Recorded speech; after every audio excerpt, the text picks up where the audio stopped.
ಇದು ಈ ಸಿದ್ದರಾಮಯ್ಯನವ್ರದ್ದು D K ಶಿವಕುಮಾರ್ದು ಈ ಸದ್ಯಕ್ಕೆ ಬಗೆಹರಿಯಲ್ಲ. ಅದು ಮುನಿರತ್ನಂದಿರ್ಬೋದು, ಪ್ರಜ್ವಲ್ ರೇವಣ್ಣಂದಿರ್ಬೋದು, ಸದ್ಯಕ್ಕೆ ಬಗೆಹರಿಯಲ್ಲ. ಆದರೆ ಬಗೆಹರಿಬೇಕಾದ್ದು ನಮ್ಮ ರಾಜ್ಯದಲ್ಲಿ ಹಿಂದುತ್ವ,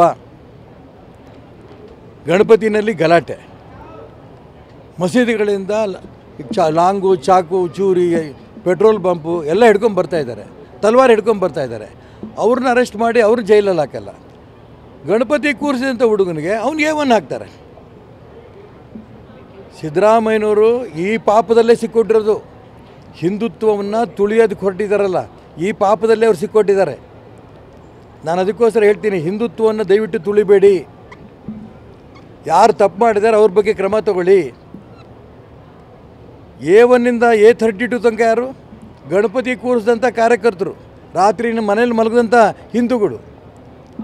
A1 A32 ತನಕನೂ ಕೂಡ 33 ಮುಂದೆ ಆ ಪೆಟ್ರೋಲ್ ಬಾಂಬ್ ಹಾಕಿದವರು, ತಲ್ವಾರ್ ಹಿಡ್ಕೊಂಬಂದವರು, ಬಟ್ಟೆ ಅಂಗಡಿಗಳು ಸುಟ್ಟವರು 33 ಮುಂದೆ.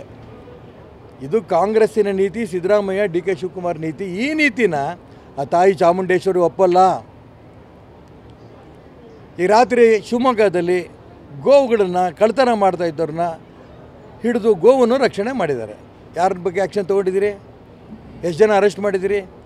ಎಷ್ಟು ದಿನ ನಡೀತಾ ಇದೆ ಈ ಗೋವಿನ ಕಳ್ತನದ ದಂಧೆ? ಇದ್ರ ಬಗ್ಗೆ ಯಾಕೆ ತನಿಖೆ ಮಾಡಲ್ಲ?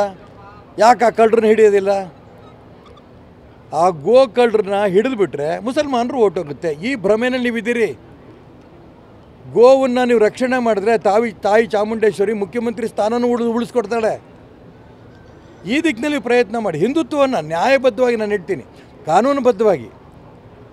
ಗೋವನ್ನು ಕಳ್ತನ ಮಾಡಿಕೊಂಡು ಕೊಲೆ ಮಾಡಿ ಗೋಹತ್ಯೆ ಮಾಡ್ತಾ ಇರೋಂಥ ವ್ಯಕ್ತಿಗಳನ್ನ ರಕ್ಷಣೆ ಮಾಡೋದು.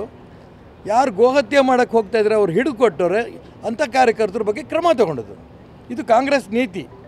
ನಾನು ಅದಕ್ಕೋಸ್ಕರ ಹೇಳ್ತೀನಿ, ಇವತ್ತು ಶಿವಮೊಗ್ಗದಲ್ಲಿ ಎಷ್ಟು ಹಸುಗಳನ್ನ ಹಿಡಿದಿದ್ದಾರೆ, ಯಾರ್ಯಾರು ಹಿಡಿದಿದ್ದಾರೆ, ಅವ್ರು ಅಷ್ಟೂ ಜನ ಬಗ್ಗೆ ಕ್ರಮ ತಗೊಂಡು ಅವ್ರು ಜೈಲಿಗೆ ಕಳಿಸಿ ಕ್ರಮ ತಗೊಳ್ಳಿ. ನಾನು ಅದಕ್ಕೋಸ್ಕರ ಹೇಳಿದೆ, ಆಗ ಈ ತಾಯಿ ಚಾಮುಂಡೇಶ್ವರಿ ನಿಮ್ಮ ರಕ್ಷಣೆ ಮಾಡ್ತಾಳೆ. ಹಿಂದುತ್ವವನ್ನು ಉಳಿಸಿ, ನ್ಯಾಯಬದ್ಧವಾಗಿ ಉಳಿಸಿ. ಮುಸಲ್ಮಾನರಿಗೆ, ಕ್ರಿಶ್ಚಿಯನ್ರಿಗೆ ತೊಂದರೆ ಕೊಟ್ಟು ಹಿಂದುತ್ವವನ್ನು ಉಳಿಸಿ ಅಂತ ಹೇಳಲ್ಲ. ಮುಸಲ್ಮಾನರು, ಹಿಂದೂಗಳು, ಕ್ರಿಶ್ಚಿಯನ್ರು ಅಂಟಮಂದ್ರಂಗೆ ಇದ್ದೀವಿ ರಾಜ್ಯದಲ್ಲಿ. ಆದರೆ ನೀವೇ ಎತ್ಕಟ್ತಾ ಇದ್ದೀರಿ ಮುಸಲ್ಮಾನರನ್ನ. ನೀವು ಏನು ಬೇಕಾದ್ರೂ ಮಾಡ್ಕೊಂಡೋಗಿ ನಾವು ನಿಮ್ಮ ರಕ್ಷಣೆ ಕೊಡ್ತೀವಿ ಅಂದ ತಕ್ಷಣ ಒಳ್ಳೆ ಮುಸಲ್ಮಾನರು ಯಾರು ಈ ಬದುಕು ಮಾಡಲ್ಲ. ರಾಷ್ಟ್ರದ್ರೋಹಿ ಮುಸಲ್ಮಾನರು ಗಣಪತಿ ಮೇಲೂ ಕಳ್ಳು ಹೊಡಿತಾರೆ, ಹಿಂದೂಗಳ ಅಂಗಡಿಯನ್ನು ಸುಟ್ಟು ಹಾಕ್ತಾರೆ, ತಲವಾರನ್ನು ಹಿಡ್ಕೊಂಡ್ಬಿಡ್ತಾರೆ. ಅಂಥವ್ರ ಬಗ್ಗೆ ಕ್ರಮ ತಗೊಳ್ಳಿ. ಆಗ ನಿಮಗೆ ಖಂಡಿತ ತಾಯಿ ನಿಮ್ಮ ರಕ್ಷಣೆ ಕೊಡ್ತಾಳೆ ಅಂತ ಸಿದ್ದರಾಮಯ್ಯನವ್ರಿಗೆ ಹೇಳೋಕ್ಕೆ ಇಷ್ಟಪಡ್ತೀನಿ.